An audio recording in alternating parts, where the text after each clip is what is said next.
¿Fue la NSA quien creó Bitcoin? Si lo quieres saber, quédate, que te lo cuento.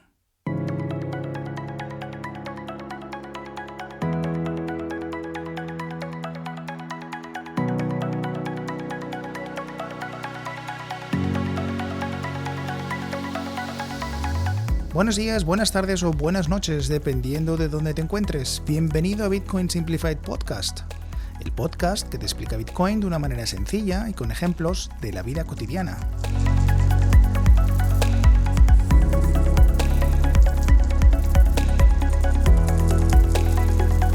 Hoy te voy a hablar del origen de Bitcoin, de las personas que permitieron su creación y de las tecnologías y proyectos que actuaron como precursores de este activo digital.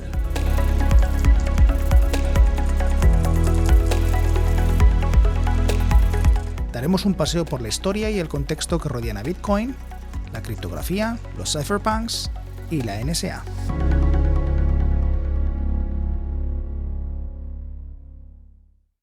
Hace tiempo que planeé hacer este episodio y el directo que el honorable coronel Pedro Baños publicó hace tan solo unos días en YouTube, junto con Alberto Iturralde y Fran de Olza, me han motivado a completarlo y publicarlo. La razón principal es que en ese directo se dijeron muchas cosas que desde mi punto de vista son imprecisas, confusas, no probadas o simplemente falsas. Por ejemplo, se metió en un mismo saco a Bitcoin, XRP y stablecoins como Tether.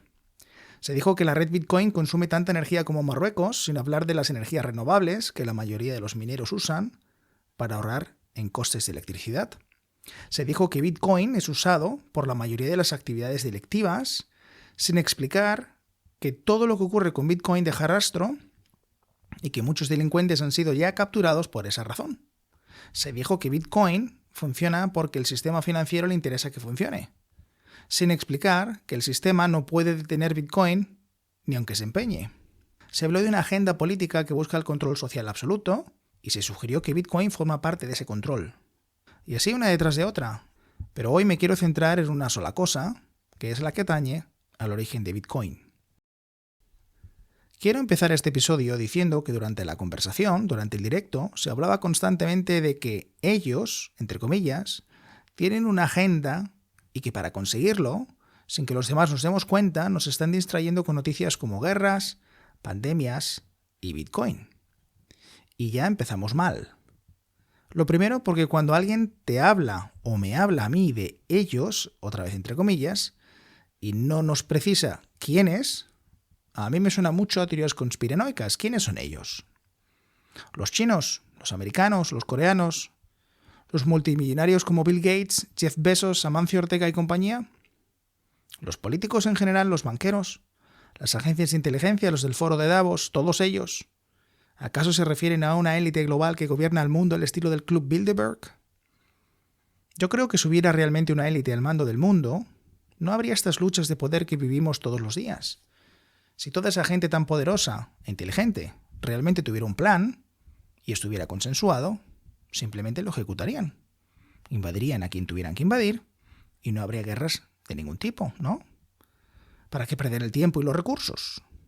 Bueno, ahora que lo pienso, la guerra es en sí misma un negocio. Sin embargo, lo que hay es una lucha fratricida por el poder entre los diferentes países que pasa por dominar la tecnología, el armamento, la economía, la información y hasta la desinformación. Y esa misma lucha la libran cada día grandes empresas por dominar el mercado. Por tanto, en vez de ver el mundo como un lugar gobernado por gente muy inteligente con un plan psicópata, ¿por qué no lo vemos como un grupo de psicópatas que luchan por gobernar el mundo? Avanzando hacia el origen de Bitcoin, me rechinó mucho la afirmación que con total rotundidad hacían de que Bitcoin fue creado por la NSA, con los contertulios asintiendo con la cabeza. Y a continuación lo conectaban con la creación de Internet, que sí que es cierto que fue ideada por ARPANET, como una red interna para conectar servicios críticos que no fueran vulnerables a un ataque a la línea telefónica por parte de Rusia en plena Guerra Fría. Pero incluso el ejemplo de Internet debe ser matizado. Internet no fue creado por el Departamento de Defensa americano, sino que fue ideado o impulsado. Para desarrollarlo necesitaron colaboración de los científicos e ingenieros de las universidades americanas como el MIT, ya sabes, Massachusetts Institute of Technology, UCLA, UCLA, University of California, Los Ángeles y Stanford, a los que se unieron científicos de otros países como Francia, Noruega y Reino Unido. Por tanto, podemos decir que Internet fue el resultado de muchas invenciones y descubrimientos por parte de la comunidad internacional, piezas que, puestas en orden, dieron lugar a la red de redes. Podemos decir entonces con total rotundidad que los avances posteriores en cuanto a escalabilidad, seguridad, velocidad, confiabilidad, funcionalidad, también son fruto de una colaboración internacional entre empresas y gobiernos de todo el planeta. Podemos decir entonces que Internet ha ido creciendo sin pertenecer a nadie. Sí, lo has oído bien. Internet no pertenece a nadie. Hoy es un conglomerado de estándares y de infraestructura pública y privada que simplemente funciona porque todos tenemos interés en que funcione. Pero volvamos a la NSA, National Security Agency, que depende del Departamento de Defensa de los Estados Unidos. Es la institución americana que se encarga de la seguridad de las comunicaciones y procesado de información, de inteligencia y contrainteligencia. Que la NSA esté detrás de Bitcoin es pura y llanamente una especulación, es una teoría. No hay ninguna evidencia de ello y además no tiene mucho sentido, salvo que nos queramos enrocar en la teoría conspiranoica que se llegó a sostener en el directo, que afirma que como las CBDCs ya eran el objeto allá por el 2008, la NSA inventó Bitcoin para experimentar con ello y con nosotros, arruinar a la gente y arruinarnos y hacer que Bitcoin se asocie a actividades delictivas. Bajo esta teoría, el Estado resurgiría de entre las cenizas como el Papa protector que por tu bien te va a suministrar una criptomoneda oficial respaldada por el Estado que, ahora sí, cuenta con todas las garantías y protecciones.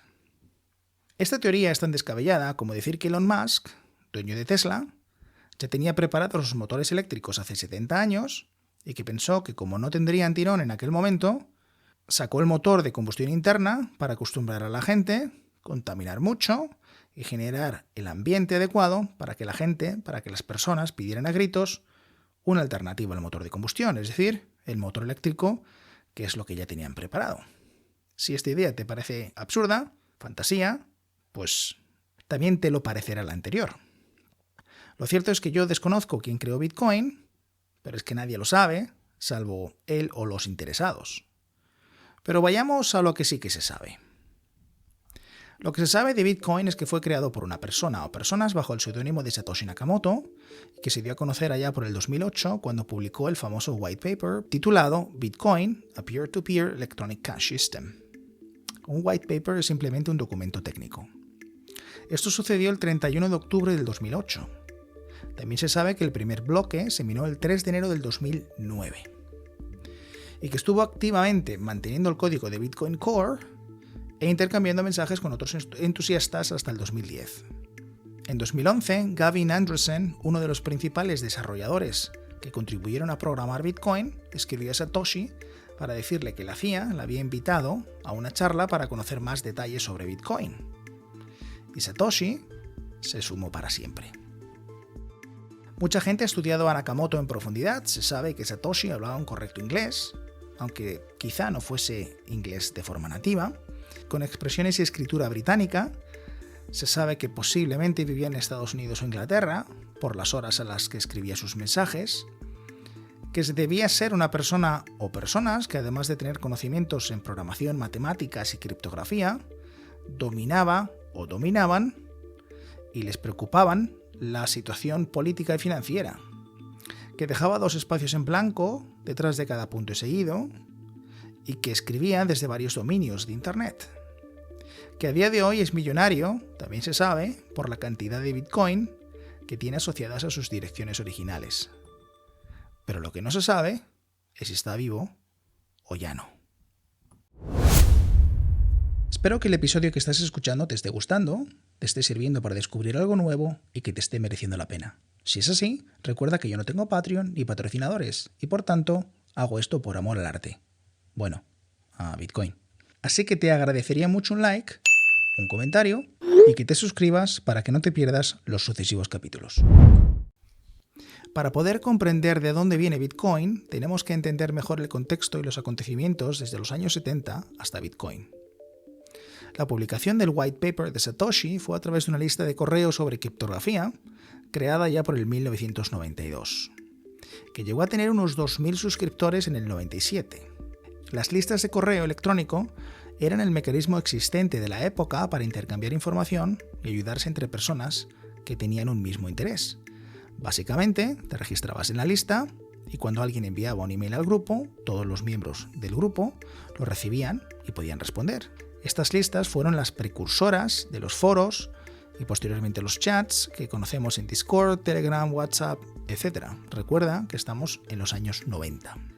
Esa lista de correo fue la de los famosos cypherpunks, donde participaban los mejores criptógrafos, matemáticos e ingenieros del momento. Los cypherpunks, aparte de tener unos conocimientos muy avanzados, tenían una marcada preocupación por asuntos políticos y sociales y se esforzaban por asegurar el derecho de la privacidad del individuo mediante sistemas criptográficos. Eran una especie de grupo de anarquistas libertarios que buscaban minimizar el control del Estado sobre el individuo y para ello usaban la matemática, la criptografía y los lenguajes de programación. En esa lista había gente del calibre de Julian Assange, que es el creador de Wikileaks, Jacob Appelbaum, participante del proyecto Tor, Mark Anderson, cofundador de Netscape, Philip Zimmermann, creador del sistema PGP, etc. Todas ellas eran personas de alto calibre que nunca trabajaron para el gobierno, sino contra el gobierno. Aunque la criptografía se conoce desde hace más de 2000 años, se fue haciendo una disciplina militar secreta, con el tiempo, a raíz de la potencia descubierta para cifrar y descifrar comunicaciones durante la Primera y Segunda Guerra Mundial. De hecho, el gobierno americano consideraba que divulgar los secretos de la criptografía era equivalente a la exportación ilegal de armas. Se consideraba un elemento de guerra y, por tanto, divulgar ese conocimiento era un acto criminal que te podía poner entre rejas.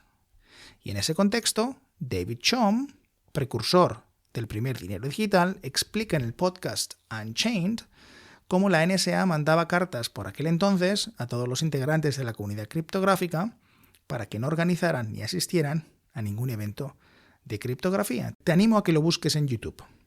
Como ves, en realidad la NSA tenía miedo de los conocimientos que esa comunidad de genios poseía y usaba la fuerza coercitiva para tratar de tenerlos bajo control, como hacen todos los estados. Este miedo a la revelación de secretos por parte de la NSA se produjo porque a partir del 1975, la criptografía se fue convirtiendo en una disciplina abierta a investigadores, matemáticos, científicos e ingenieros de las mejores universidades del mundo. Se había empezado a escapar del control de la NSA a raíz de que en 1976 dos investigadores independientes, conocidos como Diffie y Hellman, por sus apellidos, publicarán los detalles de un nuevo criptosistema de clave pública en un documento llamado New Directions in Cryptography, que supuso una revolución y sentaron las bases de una nueva criptografía sobre la cual se sientan las firmas digitales actuales, la distribución de claves y, por supuesto, Bitcoin. Lo que Diffie y Hellman quizá no sabían en ese momento es que con esa publicación estaban ofreciendo al mundo información clasificada según la NSA. Y es que, al parecer, tanto la NSA como la NSA británica, conocida por sus siglas GCHQ, UK Government Communications Headquarters, estaba por su cuenta desarrollando las mismas ideas criptográficas. Si esto te parece inverosímil, te recuerdo que hay antecedentes en la historia donde dos científicos encontraron la misma solución al mismo problema de forma totalmente independiente. Por ejemplo, el descubrimiento del cálculo diferencial por parte de Newton, inglés, y por Leibniz, alemán. Ambos, por su cuenta y sin ninguna conexión entre ellos, anunciaron a finales del siglo XVII las bases del cálculo diferencial. Increíble, ¿verdad? Pero volvamos a Diffie y Hellman. Lo que ellos desvelaron al mundo supuso una especie de humillación para la NSA, hasta el punto que algunos empezaron a burlarse jugando con las iniciales NSA, que equivalían a No Such Agency, o sea, no tal agencia. En 1979, un matemático de la NSA llamado Robert Kibler escribió lo siguiente, abro comillas: la dificultad más certera que que debemos afrontar es la creciente concienciación y educación del mundo en general. La ventaja técnica de la que ahora gozamos se irá erosionando a medida que otros descubran y difundan ideas que antes, suponemos, solo conocíamos nosotros. Cierro comillas. Aquí se ve claramente cómo la NSA empieza a tener miedo de que ese conocimiento técnico, táctico que ellos tenían, empezaban a perderlo.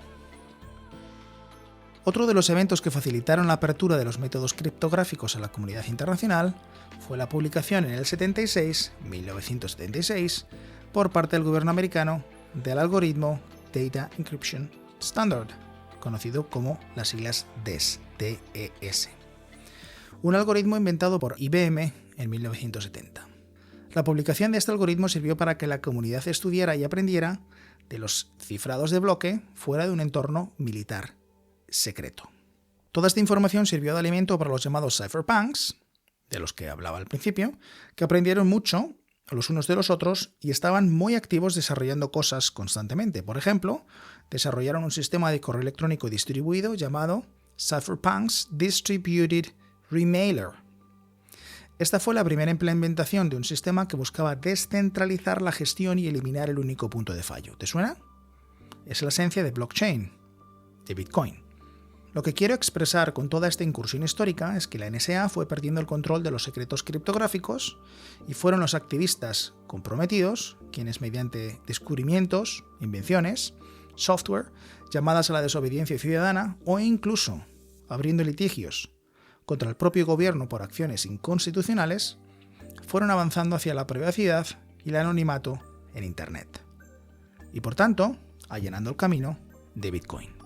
Así que vamos avanzando un poco más en el tiempo y ya nos situamos en 1982, donde aparece David Chaum, del que empecé hablando antes, que era otro activista libertario que es el verdadero precursor del dinero digital y los inicios de la tecnología blockchain. Él propuso un sistema de computación distribuido sin la necesidad de establecer relaciones de confianza que tenían casi todos los ingredientes del blockchain. Además, propuso muchos otros avances criptográficos con aplicaciones reales, como por ejemplo un sistema para la emisión de votos, firmas ciegas y, por primera vez en la historia, atentos a esto, una forma de dinero electrónico que bautizó como eCash. eCash era una forma de pagos con dinero electrónico, pero respaldado por dinero real y gestionado por un banco central, donde no se podían rastrear los pagos realizados online, protegiendo el anonimato y la privacidad. Este sistema fue implementado, o al menos muy estudiado, por el banco Mark Twain y por el archifamoso Deutsche Bank. 15 años más tarde, en 1997, Adam Back, inglés, que fue otro miembro de la lista de los cypherpunks, además de un científico muy brillante que se había doctorado en informática, desarrolló el concepto de prueba de trabajo en un algoritmo llamado Hashcash. El concepto se usó para limitar el correo spam, o sea, el correo no deseado, haciendo que el emisor de un email tuviera que emplear obligatoriamente un cierto tiempo y recursos en resolver un problema para poder enviar el email, de forma que cuando el receptor recibiera el email pudiera comprobar que ese emisor había hecho ese trabajo, lo comprobaba de una manera sencilla, y si la comprobación era correcta, entonces el emisor era un emisor legítimo. En caso contrario, el correo directamente se consideraría spam sin procesamientos posteriores. Al año siguiente, en 1998, Nick Szabo, otro integrante de los cypherpunks que trabajó con David Chaum en eCash, propuso BitGold, que es verdaderamente el antecesor de Bitcoin. BitGold incorporaba la prueba de trabajo como mecanismo para descentralizar la red, y donde las pruebas de trabajo anteriores se iban encadenando con las nuevas en un registro muy similar a blockchain. Sin embargo, BitGold nunca se implementó. Ese mismo año, otro ingeniero informático y cypherpunk llamado Wei Dai publicó un ensayo llamado B-Money, donde presentaba una idea muy similar. El ensayo describía conceptos que se incorporaron después a Bitcoin, como las recompensas por minado, las pruebas de trabajo con verificación por parte del resto de los nodos de la red, el registro de transacciones distribuido en cada nodo con copias idénticas. También propuso los contratos inteligentes como parte de B-Money, concepto que después fue incorporado en la blockchain Ethereum. Llegados a este punto, habrás podido comprobar que todas las tecnologías que usa Bitcoin ya estaban inventadas por los famosos cypherpunks. Lo que hizo Satoshi fue verdaderamente ponerlas todas juntas y darle forma, además de codificar la solución en C++ o C++, implementarla y animar al resto a participar. Por tanto, no se trata de un invento salido de la nada, imposible de ser descubierto por alguien que no trabajase para el gobierno. De hecho, las teorías más plausibles asocian la identidad de Satoshi a alguno de los cypherpunks de los que ya he hablado antes, o a alguno de sus primeros colaboradores, los primeros colaboradores de Satoshi, como Hal Finney, por ejemplo. Por otro lado, Bitcoin representa una forma de intercambio y atesoramiento de valor que se escapa por definición al control de los estados. La mejor prueba de ello es que Bitcoin lleva funcionando 15 años como software libre, lo que implica que su código fuente está disponible para todo el mundo que lo quiera escudriñar. Muchos informáticos y científicos, sin lugar a dudas, lo han estudiado en profundidad sin encontrar puertas traseras o fallos de seguridad que permitan a un Estado o a cualquier otro agente tomar el control de Bitcoin. Por tanto, no hay ninguna duda de que Bitcoin a los Estados les resta poder, les resta hegemonía y propone una revolución pacífica que avanza contra el poder omnipotente del Estado. Es una forma elegante de rebelarse. Me atrevo a decir que Bitcoin es la Matrix, pero creada por los buenos. ¿Qué sentido tendría entonces que la NSA hubiera creado Bitcoin?